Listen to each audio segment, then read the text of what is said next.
deputada Lúcia Tereza, nossa deputada querida. Em nome dessas autoridades, saúdo a todos os prefeitos, todas as demais autoridades presentes.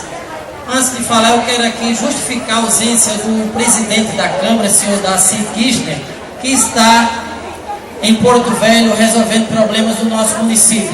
E também do senhor Luiz Paca, o vereador Luiz Paca, que é um dos autores que solicitou do Padre Tom esse trator. O Luiz Paca se encontra hospitalizado, portanto, com problema de saúde, não pôde estar presente. E falar um pouco, doutor Sérgio, da história dessa feira. Eu lembro muito bem quando chegou o projeto para fazer um convênio no Brasil. E eu era vereador, a prefeita era Lúcia. E quando chegou lá, Luiz era vereador, o Valtinho. E eu falei, gente, como é que nós vamos aprovar um projeto desse para fazer uma feira no lugar daquele? Vocês sabem muito bem como era esse lugar. Era um lugar que se jogava em tudo. Um lugar de brejo, né, dona Lúcia? Mas a dona Lúcia me relatou, Paraíba, esse aqui vai ser um dos lugares mais bonitos que Espigão vai ter. E com certeza, deputada Glaucione, nós estamos presenciando isso. O prefeito Célio deu continuidade ao projeto, graças à deputada Marinha Rauco. Espigão do Oeste deve muito a Marinha Rauco e o Valdir Rauco. Eu quero dizer, seu Adilson, cadê o presidente da feira?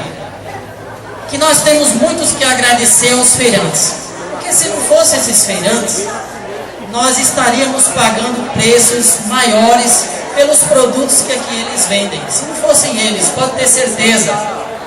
E a feira é um dos lugares, deputada Lúcia, mais democrático que eu acho. Porque aqui passa o promotor, passa o juiz, passa o pedreiro, passa o estudante.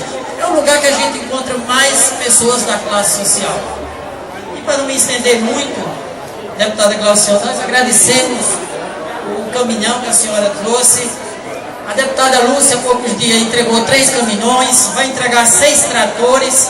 E com a união, nós vamos cada vez mais fortalecendo a nossa agricultura. E ao prefeito Sérgio, que está transformando o município. Parabéns, Sérgio.